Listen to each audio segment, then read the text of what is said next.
Our top story this morning, Montana health officials say the flu remains widespread across the state. The Montana Department of Public Health and Human Services reports at the end of the first week of January, 425 new cases were reported in 38 counties. All but 3 counties have verified at least one case of flu. Altogether, 1,441 cases have been confirmed, 239 hospitalized, 47 in the most recent report. Overall, 12 people have died from the flu, most of them elderly.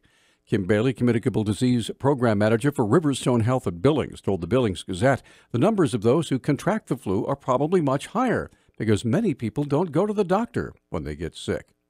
The Centers for Disease Control and Prevention say this year's immunization is about 30% effective.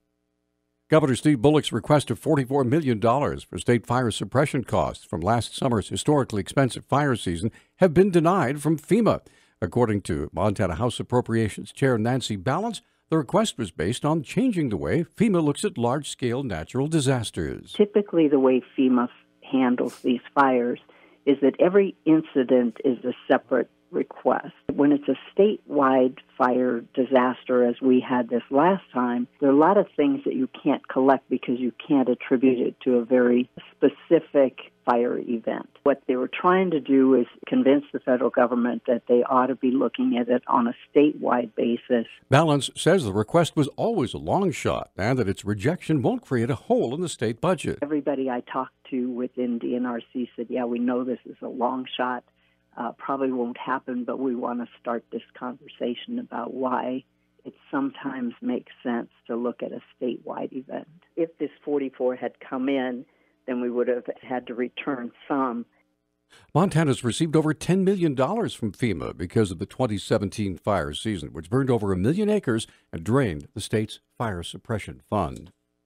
Montana's added hundreds of open slots for preschool students, but the state may not have enough money to support them. The Billings Gazette reports Montana created more than 300 preschool slots in the last school year, raising the number to 750. But as the U.S. Department of Education sends out the preschool development grant's final check for $10 million, it's unclear how those seats will be sustained in the future.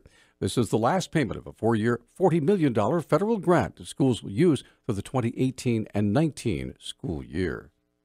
When the weather turns cold, scammers hit the phone lines to demand immediate payment with the threat of turning off the power. Northwestern Energy spokesman Butch Larkham said the scammers use this technique to coerce immediate payment. They call up people and convince them that they need to make immediate payment on their power bill or their power is going to be shut off in short order. And they kind of create this false fear and then get them to send them money in a form, usually like a prepaid debit card or cash card or something like that, that they can convert to cash and be on their merry way. Larkham said Northwestern Energy is regulated by the Montana Public Service Commission and has specific rules to follow when dealing with people behind on their power bills. We are in contact with them in writing and by phone and that sort of thing, but we never, ever demand immediate payment. That isn't going to be how we operate. And realistically, in the winter months, we have to go and get permission from the Public Service Commission to shut anybody off in the winter months, so that's just an added level of protection. Larkham said Northwestern Energy wants to know who's foisting this scam on Montanans. Anyone who receives a scam call should call Northwestern Energy at 888-467-2669. Ravalli County currently has 5 county commissioners, but will be shifting back to 3 in 2019. Though he was just put in office last year, Commissioner Chris Hoffman says he'll be back on the ballot again this year as well. I took office as Ravalli County Commissioner, District 3 Commissioner only a year ago, and I filed to run again. We knew when we filed 2 years ago that this was going to be a 2-year term because we assumed that the Local Government Study Commission would put it on the ballot to return Ravalli County to a 3-member commission. There are still a lot of questions concerning the seat reduction. For example, this time, commissioners are running for a 4-year term. However, to stagger the seats, the 3 winners will have to draw straws to see who will have to run again in just 2 years.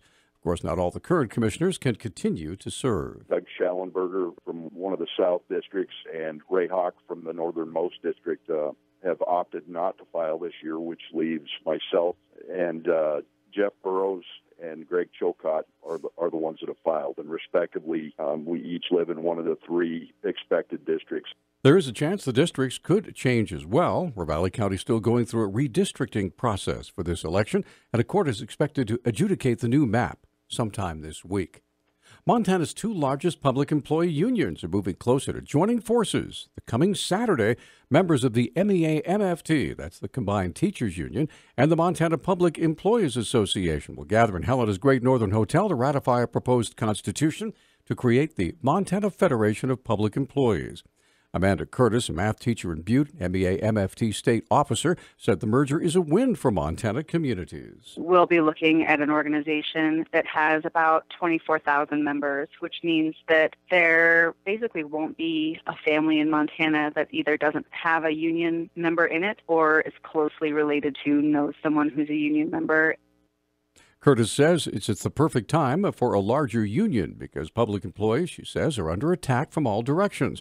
Most concerning is the case Janus versus AFSCME, which the Supreme Court will hear next month. She says if the court sides with Janus, it will hurt public employee unions nationwide. We're working really hard to have member-to-member conversations with everyone across the state who's eligible for union membership and make sure that they're aware of what the union provides and fully invested in the labor movement going forward. MEA MFT formed in 2000 when the Montana Education Association and the Montana Federation of Teachers merged. The history of MEA goes back to 1882, 7 years before Montana statehood, when frontier teachers decided to organize into a union. And the federal government says grass and guns don't mix, and that's putting gun owners who use marijuana in a potentially uncomfortable position. Federal law prohibits marijuana users from owning or even possessing guns or ammunition. The government has traditionally taken a hands-off approach.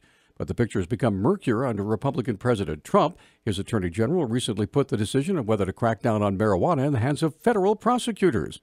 It's unclear whether anyone using state legalized medical marijuana has been prosecuted for owning a gun. The existence of medical marijuana registries in some states, including Pennsylvania, has some patients concerned. Marijuana activists predict a backlash if federal prosecutors begin going after gun owners who use the drug to treat medical conditions. Our Newstalk time, 6:12. Newstalk, KGVO. Missoula's official weather station. Patchy areas of freezing fog this morning will give way to increasing cloud cover. Temperatures will be in the mid-30s this afternoon. Tonight, cloudy with an isolated threat of a wintry mix. I'm meteorologist Brooke Foster for Missoula's KECI 13.